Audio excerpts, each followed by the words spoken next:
Every time I get released, I will punch a prison guard. Many years ago, my friend was a prison guard in a European country with a pretty good prison system. They had one inmate who was in his 60s and had spent much of his life in and out of prison for small crimes of varying degrees. The man had come to the conclusion that he had no assets to speak of. No family. No connections. No life skills of any value, and his best option was to remain in prison. He apparently asked for his sentence, which in this case was for burglary, to be upgraded to a life sentences. Thing is, the country he was in doesn't really do life sentences. So obviously he was told, when your release day comes, you will be released. In a conversation with my friend who was a prison guard, the inmate was brainstorming ways to remain in prison. My friend jokingly suggested that when he's released from prison, simply walk up to the nearest prison guard and punch them. This will count as assault. And with his lengthy criminal record, he will most certainly be arrested, charged, and convicted, and therefore sentenced back into prison. Apparently the old man thought this was a brilliant idea. So on the day of his release, he walked up to the nearest prison guard and punched the guard in the stomach. One punch to the stomach. He was immediately detained, then charged, convicted, and sentenced to another prison term. During his hearing, he promised every time he was released from prison he'd punch a prison guard. Oh, and by all accounts this inmate was a model inmate. The malicious compliance is the inmate would assault prison guards in order to be sentenced to prison because he didn't want to be released. Brooks was here.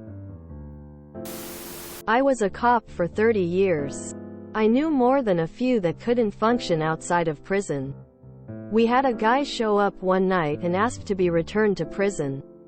He told me he liked having a warm bed and 3 meals a day. When I told him we could not do that, he asked what he needed to do. I told him he would need to break a law. He left the PD, walked over to the post office and threw a drink through a window. Then he sat down on the curb and waited for us. 3 hots and a cot for free. For some people, this is enough. I was really waiting for the punched guard to be Op's friend. Institutionalized. Reminds me a bit of my uncle. No prison in his story, but in his Yugoslavian army days, every time there was talk about promoting him, he'd get pissed drunk and punch a superior officer in the jaw just to get disciplined and taken off the list of candidates, because he was determined to never become the commanding officer giving the orders to butcher his own countrymen. As a prison officer, can confirm, this is a real thing. Have seen it before. A young man too angry and scared to face the real world. I used to be a guard. We had one guy that was released and was back in a very short time. He deliberately stole his girlfriend's car and did some other things so that he could get sent back. This guy was on dialysis 3 times a week. I'm sure it was a little bit difficult on the outside, with no job or money or health insurance. And to this day, legend has it that the guards brace for an assault from an inmate upon being released. It's sad, that's what it is. This story is not cute or funny. It's sad if true. It doesn't sound like the prisoner is winning or coming out on top. It sounds just awful. This isn't malicious compliance. He's not complying with any request, and he's not even being malicious. Cute story. But it's just a repackaged version of a famous story by O. Henry called The Cop and the Anthem. https://en.m.wikipedia.org/wiki/The Cop and the Anthem.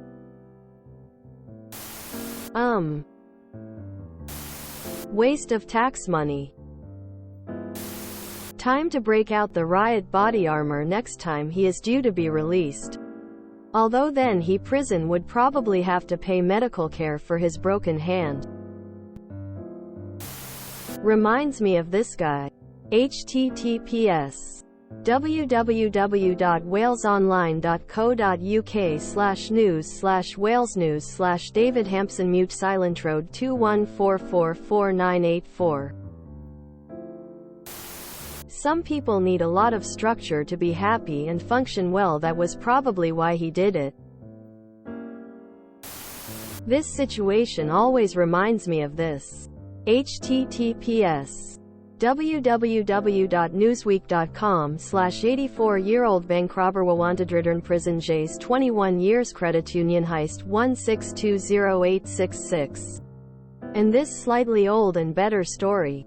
https www.json.com/story/news/crime/2019/01/29/real-life Shawshank Redemption X Conrob's Bankbo back prison /2,704,306,002. The country he was in doesn't really do life sentences. The Netherlands? If you enjoyed this video, please check out our playlists full of similar content. Epicaricast is like doom scrolling for your ears. Please like, share, and subscribe.